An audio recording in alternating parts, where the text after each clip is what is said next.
అదే RTV app వార్తల్ని క్షణాల్లో చదివే అవకాశం ఉంటుంది. ఒక న్యూస్ పేపర్, ఒక టెలివిజన్ ఛానల్ మీ చేతుల్లో ఎప్పుడూ ఉంటాయి. హంద్రీనేవా అంశం దగ్గర నుంచి రాయలసీమకు సంబంధించి చంద్రబాబు నాయుడుకు మాట్లాడే అర్హత లేదంటూ మండిపడుతున్నారు మాజీ మంత్రి డాక్టర్ శైలజనాథ్. మరి ఏం చెప్తారో ఆయన మాటల్లో వినే ప్రయత్నం చేద్దాం. ఎందుకంటే ముఖ్యంగా రాయలసీమ పేరైతే అసలు ఆయనకు అర్హత లేదన్నట్టు పెద్ద ఎత్తున మండిపడుతున్నటువంటి నేపథ్యం. ఏంటి సార్, చంద్రబాబు నాయుడు విషయంలో మీరు రాయలసీమకు ఆయన ఏమి చేసింది లేదంటూ పెద్ద ఎత్తున తీవ్ర స్థాయిలో మండిపడుతున్నటువంటి నేపథ్యం ఏం చెప్తారు? రాయలసీమకు ప్రత్యేకంగా ఏం చేసినా చెప్పండి హానరబుల్ సీఎం చంద్రబాబు నాయుడు గారిని. ఆ విషయం అనుకుంటే అసలు నాకు కోపం వస్తుంది. నాకు అసలుకి రాయలసీమ పిలకాలమంటారు, అక్కడికి రాయలసీమకు ద్రోహం చేస్తారు, రాయలసీమ గురించి మాట్లాడరు. ఏమైనా మాడితే మాకేది ఇదిలు ఇచ్చింది మీకు రాయలసీమకి ఇచ్చినామనే ప్రయత్నం చేస్తారు. ఒక కొత్త స్కీమ్ ఏంటి, హంద్రీనేవా గురించి మాట్లాడతారు. ఆయన కొత్త ప్రైవేట్ ప్లేన్ వేసుకొని హెలికాప్టర్ వేసుకొని మళ్ళీ బండి వేసుకొని ఆడ పోయి నీళ్ళు వచ్చాడు కదా. ఏం కొత్తగా ప్రాజెక్ట్ పెట్టాడా? దాన్ని 12లోనే మేము జాతికి అంకితం చేసాం కదా రాయలసీమ ప్రజలకు. ఆఖరికి నీళ్ళు ఇడిచేదానికి అంత దూరం పోవాలన్నా? ఒకదాన్ని ఒక 15,000 20,000 పెంచుతున్నా కీసొక్కులకి అని చెప్పినా పోవాలా? లేకపోతే లైనింగ్ తీసేసినా అవసరం లేదని పోవాలా? లేకుంటే అనంతపురం జిల్లాకు 3 లక్షల ఎకరాలు కాదు 30 లక్షల ఎకరాలకు ఇస్తున్నాను పోవాలా? ఏందని మాట్లాడేది ఆఖరికి? మన శ్రీబాగ్ ఉడంబడిక ద్వారా ఇచ్చిన దాని వచ్చిన హైకోర్టు కూడా తీసుకొని పోయి ఏంటంటే మనకి హైకోర్టు మనకి ఏదో అవసరం లేదు బతకడానికి. అప్పుడేమో స్టీల్ ఫ్యాక్టరీ పెడతామంటే అదో నెమలు తిరుగుతాయి, పులులు తిరుగుతాయని రాపించరు. ఇప్పుడేమో ఆఖరి పెడతామంటే ఎవరు నమ్మాలి ఇక్కడ?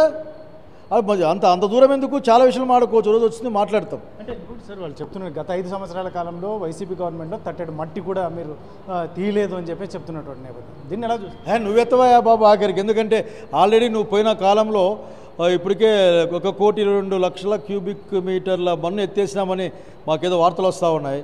ఏదో 6 లక్షల టిప్పర్లకు పోయింటాయి, 690 కోట్ల దగ్గర దాదాపు ఖర్చు అని చెప్తారు. చూపించాగరికి చూస్తాం ఒకసారి. మాకున్న లెక్కల ప్రకారం నీకు కనపడకపోవచ్చు. ఇక్కడ మధ్యలో వచ్చేసి మేము పిల్లోని పెంచి మేము సాకి పెద్ద చేసి ఉద్యోగం ఇప్పించి ఇంకేదో కష్టపడతా ఉంటే మీరు వచ్చేసి ఆ పిల్లోడికి చొక్కా కింద అసలుకి ఏదో మరకేందని ప్రయత్నం చేయబాకండి. పోయిన టర్మ్లోనే కదా కర్నూలు జిల్లాలో 110 గ్రామాలకి నీళ్ళు వచ్చేందుకు ఏర్పాటు చేసింది. స్కీమ్లో భాగం కదా. ఇప్పుడు ఇక్కడ కూడా చేసేవాళ్ళం, కార్యక్రమం చేసేవాళ్ళం. మీరు చేసింది ఏముంది? మీరు వచ్చి ఏం చేశారు? వచ్చారు, అసలుకి రూల్స్ రెగ్యులేషన్స్ వ్యతిరేకంగా జీవోలు ఇచ్చుకున్నారు, బిల్లులు ఇచ్చుకున్నారు, కాంట్రాక్ట్లు ఇచ్చుకున్నారు, నెగోషియేషన్ కూడా లేదు, డబ్బులు తీసుకుపోయారు. కాగ్ అబ్జెక్ట్ చేసింది, ఇక్కడ అన్యాయం జరిగిందని చెప్పేసి మీకు అర్థం కాకపోతే ఎట్లా? అవన్నీ మర్చిపోతారా? కనుక మీరు చేయండి. మీరు మట్టి ఎత్తేసేవాళ్ళం మేమంతా కోరుకుంటా ఉన్నాం. జిల్లా ప్రజలు హంద్రీని మీద ప్రేమ ఉన్న వాళ్ళగా ఎత్తేసిన మట్టి కొండ ఆడుతూ చూద్దాం అనుకుంటా ఉన్నాం. మేము అలాగా 6,000 టిప్పర్లు 50 నంబర్లు తోలినా కూడా మేము కనుక్కుందాం అనుకుంటా ఉన్నాం. కాబట్టి ఇది కాదు సమస్య. ఊరికే లేదు ఈరోజు ప్రభుత్వంలో ఉన్నాడు చెప్పుకునే అవకాశం. ఏం మాల్యాల దగ్గర పంపులు ఆయన వేసాడా? కాలువతం తవ్వాడా? ఏం చేసిన అతని ఆఖరికి? మేము తెచ్చిన నీళ్ళు ఎత్తుకుపోవడం తప్పనిస్తే హంద్రీనేవా మేలు కోసం కాలేరు నగర్ని కలుపుకోవా అని చెప్తా ఉంటే ఆల్రెడీ 1500 కోట్ల రూపాయలు దాదాపు అప్రూవల్ అయింటే జగన్ రెడ్డి గారి హయాంలో దాన్ని తీసుకుంటే అయిపోద్ది కదా. అప్పుడేమో ఎన్టీ రామారావు గారు శంకుస్థాపన చేస్తే ఆయన పేరు బదనాం చేసేందుకోసమని ఆఖరి దాన్ని డ్రింకింగ్ వాటర్ స్కీమ్గా మార్చేసి 2 సార్లు రాళ్ళు వేసిపోయా. ఇదంతే కదా. అంటే కరెక్ట్ రాదు, ఐడియా ఉంటే ఆయన చేసేవాడు కదా. 6 పంపులు తప్ప ఇప్పుడు 12 పంపులకు కానీ 6 పంపులు తప్ప ఎప్పుడు పెద్దగా వినియోగించలేదు. అందులో ముఖ్యంగా ఇటీవల కాలంలో కూడా దాదాపు 700 కోట్లు ఖర్చు పెట్టి కాలువలు కూడా విడతాన్ చేశామని చెప్పేసి చెప్తున్నారు. సాగరికి లైనింగ్ వేసుకొని పోయినా అంటుంటే ఏదో స్టీల్ రీఇన్ఫోర్స్మెంట్ టెక్నిక్ అనేదో టెక్నిక్ ఫైబర్ రీఇన్ఫోర్స్మెంట్ టెక్నిక్ అని అది కాకుండా ఏమో చేసిన వార్తలో ఇంజనీర్లు చెప్తున్నారు. కొట్టకపోతుందేమని అనుమానం వ్యక్తం చేస్తూ ఉన్నారు. అది నువ్వేం దగ్గరికి నేను కట్టిన తర్వాత నువ్వు రంగులేసినా అంటే రంగులేసిన నాదంటే ఎట్లా? అసలు మేము కదా అసలు నడిపించుకోవచ్చారు కదా పాపం. ఆ రోజు వెంకటరామరెడ్డి గారు, ఆ రోజు రఘురెడ్డి గారు అందరూ నడుచుకొని వచ్చాం కదా. రాళ్ళు ఎత్తేసినాం, గుండెలు బలగొట్టాం, బైక్లో పోయినాం. ఆడదాకా ఎవరైనా పోయారా? చివరికి ప్రజాస్వామ్యం పట్ల గౌరవం ఉంది కాబట్టి జీడిపల్లి ప్రాజెక్టు ప్రోగ్రాం అప్పుడు లోకల్ ఎమ్మెల్యేనే అధ్యక్షునిగా పెట్టి మేము ప్రోగ్రామ్ చేశాం. That is our attitude towards అసలు కాన్స్టిట్యూషన్ థింగ్స్. కాబట్టి ఎంత చెప్పించుకునే పక్షులు మేము లేవు. ఇప్పుడు చెప్తున్నాం కదా, దాన్ని వైడెన్ చేయండి, మా ప్రాంతం లైనింగ్ బీకేసేయండి, మా చెరువులు నింపండి, మా బాయిల్లోకి నీళ్ళు వస్తాయి, ఎక్కువ నీళ్ళు తెచ్చుకోండి, ఆ నీళ్ళు ఎక్కువ తీసుకుపోండి. అంతే మేము పెట్టుకున్న దాంట్లో మళ్ళీ నువ్వు 10,400 క్యూసెక్కులకి జియో వస్తే జియో సబ్జెక్టు కరెక్షన్ అటు 1-2 ఇస్తే మీరు అధికారంలోకి వచ్చి చేసిన ఫస్ట్ పని ఏంది? దాన్ని తగ్గించి 3,400 మార్చడం కదా. ఎవరిని తెలియవని జనానికి. కనుక ఆడేదో మీకు కావాల్సిన వాళ్ళు కెమెరాలతో ఉంటారు, మీకు కావాల్సిన వాళ్ళు మాటలు వింటూ ఉంటారు, చెప్తే విపరీతంగా నేను రైతుల పక్షపాతి, రాయలసీమ పక్షపాతి, నేను నాకు సంపద మా దగ్గర సంపద ఉంటే ఏదైనా ఉంటే మా జీవజలాన్ని కూడా పిండుకొని అమరావతి తీసుకుపోతున్నావు. అక్కడ గ్రాంట్ రాని, అప్పు కానీ, లేక ట్యాక్సెస్ కానీ మన రాష్ట్రం మొత్తానికి కదా, ఏం ఉపయోగం మాకు అది? మా కాంటం మాలితే మేమేం చేయాలా?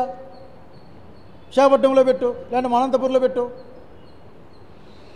హైకోర్టు నీకు ముచ్చడుంటే హైకోర్టు పెట్టుకో, రాజధాని మాకు ఇచ్చేయి రాయలసీమ వాళ్ళకి. అంటే ఇటీవల కాలంలో చెప్తున్నటువంటి విషయం నేను రాయలసీమ బిడ్డని చెప్పుకున్నాను. అంటే రాయలసీమ బిడ్డగా చెప్పుకునే అర్హత లేదంటే అంటే అతను రాయలసీమలోనే పుట్టాడు పాపం, కాదనికి లేదు. నేను ఎందుకంటే ఎస్వి యూనివర్సిటీ కానీ అతను అంత మంచి బిడ్డ అయితే కాదు. That's all. Rajasekhara Reddy is the man. నాకు తెలిసిన వాళ్ళలో రాయలసీమ కోసం పరితపించి ఉన్నవాడు. రాయలసీమ రైతు గురించి కూడా నిరంతరం ఆలోచించిన వాడు, పనిచేసేవాడు రాజశేఖర రెడ్డి. చంద్రబాబు అనుకోవచ్చు అంతా మర్చిపోయింటారు లేని. ఈరోజు ఈ రాష్ట్రంలో మెట్ట ప్రాంతాల్లో రైతులు ధైర్యంగా బోర్లు వేసుకొని తెచ్చుకుంటున్నాయంటే ఉచిత విద్యుత్ పథకం ఒక్కటే కారణం. మోటార్లు బీక్కై జైలుకి తీసిపోయి రేట్లు తగ్గిమంటే బషీర్బాగులో కాల్చి చంపేసిన సంగతి మా అందరికీ గుర్తుంది. పిల్లలకు గుర్తు లేకపోవచ్చు, మాకు గుర్తుంది. ఇంకా కనుక ఈరోజు రాయలసీమలో రైతు వ్యవసాయం చేస్తారంటే ఎక్కడ పడితే అక్కడ అరటి మొక్కలు కనిపిస్తున్నాయంటే రాజశేఖర్ రెడ్డి. ఆ చెట్ల మీద నుంచి వచ్చే గాల్లో రాజశేఖర్ యొక్క నవ్వు కనిపిస్తుంది మాకు. ఆఖరి ఆయన అట్లా ఐటీ మాట్లాడుతూ హైదరాబాద్ నాది, హైదరాబాద్ వాళ్ళు తిడతారు అనుకో, హైదరాబాద్లో ఎట్లాగో పాపం ఐటీ మనసు చెప్తా ఉన్నా. రాజశేఖర్ రెడ్డి ఫీ రీఎంబర్స్మెంట్ పథకం ద్వారా అతి నిరుపేద ఇంట్లో కూడా ఇంజనీర్లు తయారయ్యారు కాబట్టే ఎక్కడ ప్రతిభ ఉంటే వాళ్ళు ఈరోజు ఐటీ ఇంజనీర్లుగా ఉద్యోగాలు చేసుకుంటూ కుటుంబాలు చూసుకుంటారు. అది కూడా ఆ credit goes to the YS Rajasekhara Reddy. దాన్ని కంటిన్యూ చేసిన జగన్మోహన్ రెడ్డి గారిది. That's all. Thank you. ఇది మాజీ మంత్రి డాక్టర్ సాకేత్ శైలజనాథ్ చెప్తున్నటువంటి విషయం. మొత్తం ఇదైతే మాత్రం చంద్రబాబు నాయుడు రాయలసీమ బిడ్డే, కానీ ఇక్కడ ఏమాత్రం చేయలేదు. రాయలసీమకి చేసిన వ్యక్తి రాజశేఖర రెడ్డి అని. ఎందుకంటే గతంలో ఆయన ఫీజు రియంబర్స్మెంట్ కావచ్చు, లేదంటే ఉచిత విద్యుత్ వల్ల ఈరోజు రైతు కుటుంబాల నుంచి వచ్చిన వాళ్ళు చాలామంది చదువుకొని వారు అభివృద్ధి చెందారని. ఇటువంటి పరిస్థితుల్లోనే ఆయనకు ఏదైతే రాయలసీమ మీద ఎటువంటి ఎన్నో అంశాలు హంద్రీనీవా కావచ్చు, ఇటువంటివన్నీ వారికి ఒక ఆదాయ వనరుగా చూసుకుంటున్నారే తప్ప దాన్ని రాయలసీమకు ఉపయోగపడేలా రాయలసీమను అభివృద్ధి చేసేలా మాత్రం ఏమాత్రం ఆలోచన చేయట్లేదు అని చెప్పేసి మాజీ మంత్రి డాక్టర్ సాకేత్ శైలజనాథ్ చెప్తున్నటువంటి నేపథ్యం. కెమెరా పర్సన్ సుధాకర్, చల్లాకి నాయుడు, RTV అనంతపురం. మరిన్ని వీడియోస్ కోసం ఛానల్ ని సబ్స్క్రైబ్ చేయండి. లేటెస్ట్ అప్డేట్స్ కోసం వాట్సాప్ ఛానల్ ని ఫాలో అవ్వండి. ఆ లింక్ డిస్క్రిప్షన్ లో ఉంది.